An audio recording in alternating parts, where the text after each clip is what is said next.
walk us through that process for folks that are out there trying to raise capital, particularly in South Carolina. The bulk of our audience is going to be here in the Midlands. GrowCo is focused on igniting the entrepreneurial environment here in the Midlands. We know it's not an area that's traditionally well known for being able to raise capital for tech companies or any companies for that matter. So talk to us a little bit about kind of how you were able to do that successfully in our area. Well, I had, some real good advice from people and some folks that I could ask questions, to.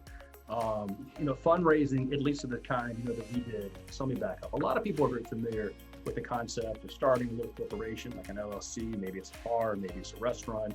Everybody, puts in, 50 grand, and you have 4 investors, and they each own a quarter of it, and that's simple. That's cut and dry. Everyone has experience with that, or at least imagines that, that they had.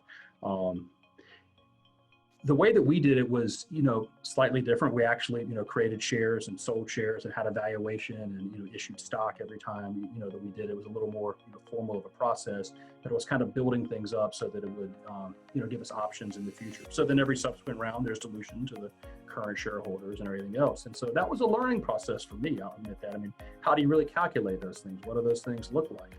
And none of it's particularly complicated or hard. I mean, it really just isn't. But if you've never been exposed to that, that type of fundraising or that concept, it usually seems, it did for me anyway, it seems pretty daunting.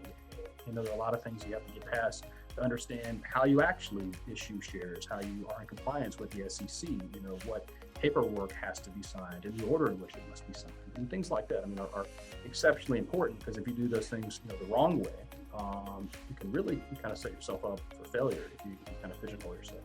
And so some of that was education for our investors as well. We had an investor that said that he wanted his, he said he wouldn't invest. And I thought, great, awesome. And then he said, but I want my shares to not be diluted ever.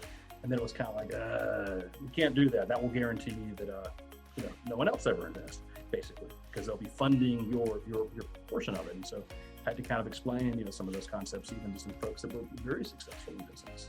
So, there were some challenges, but I'd say, the biggest one is simply just understanding, the mechanics of it.